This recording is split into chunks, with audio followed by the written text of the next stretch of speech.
Karima Baloch, being a Baloch woman, being a Baloch student, human rights activist, political activist, she came to Canada to save her life from the Pakistani forces.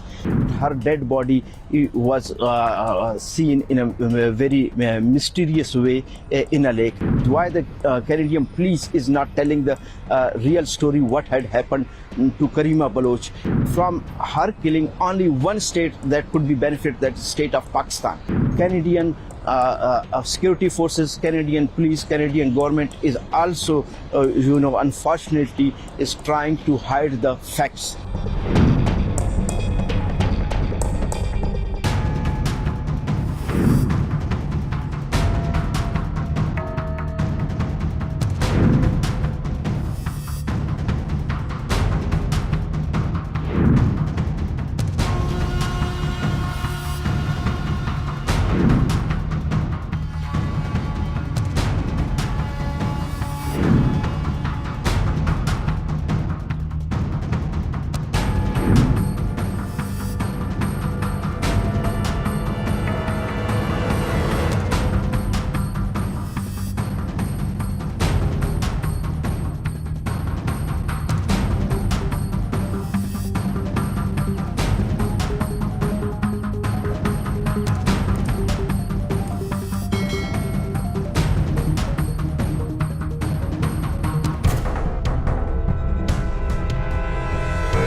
Unfortunately, the mysterious death, this sort of, mysterious death we Baloch are facing even in Europe, in Canada, and other parts of the world.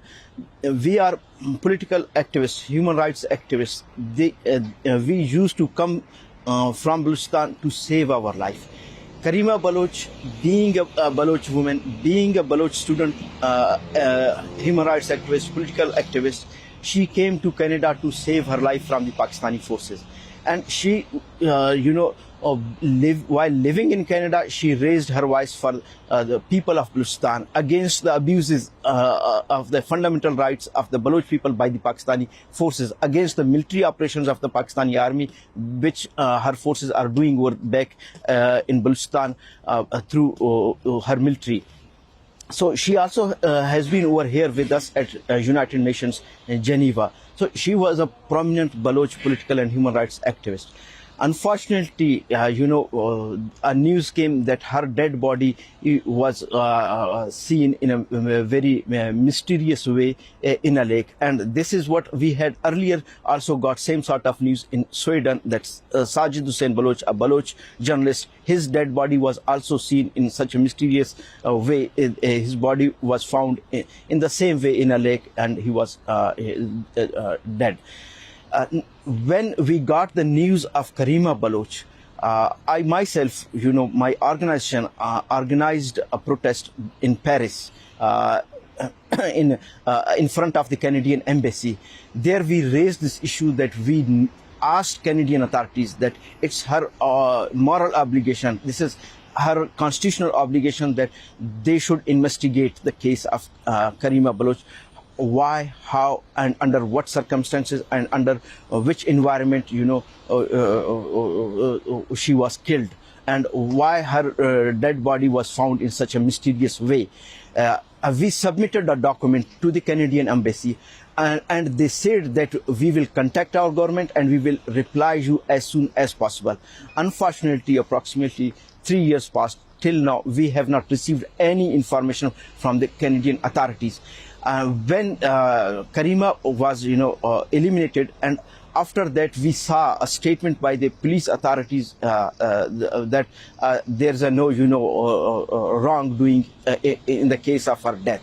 But unfortunately, from that statement, neither the family member of Karima Baloch, nor the Baloch people, nor we the human rights activists, including the non-Baloch organizations and representatives, and they showed their concern that how it is possible and what were the circumstances behind that. why the Canadian authorities, why the Canadian police is not telling the real story, what had happened to Karima Baloch. So still we are, looking at the Canadian authorities. Still, we plea to the Canadian authorities, and from this platform, through your organization, I want to send a message to the Canadian authorities, to the Canadian government, and particularly to the Prime Minister of Canada, that we Baloch are looking to your organization, and we are, asking you, please do re-investigate the case of Karima Baloch, and whatever facts your organizations, your authorities, your police has, please publish that, and give us under what circumstances she was killed and who were behind that killing. And it's an obvious fact that from her killing, only one state that could be benefited, that is the state of Pakistan. And we, the Baloch people, we as an organization, we have a lot of, evidences that in such sort of cases, there's the Pakistani the secret services that's called ISI, and she's very much notorious, and she has a lot of experience with respect to this. And there are many cases and incidents that Pakistani security forces ISI has done this sort of killings where their hands are masked. So in her case, and we are of the view that Pakistani security forces ISI was behind the killing of Karima Baloch, and unfortunately, and this is the thought that the Baloch people at large are, analyzing this fact by this way, that Canadian security forces, Canadian police, Canadian government is also, unfortunately, is trying to hide the facts. And this is a big crime against humanity, that if any organization, if any authority, and even if any individual is, trying to hide the facts of the killing of any human being, and particularly of a woman, and particularly of a human rights activist, so that's a crime against humanity. So we request through your organization again and again to the Canadian authorities, so please come forward, please investigate properly the Karima's mysterious death, and unfold those who were behind that killing.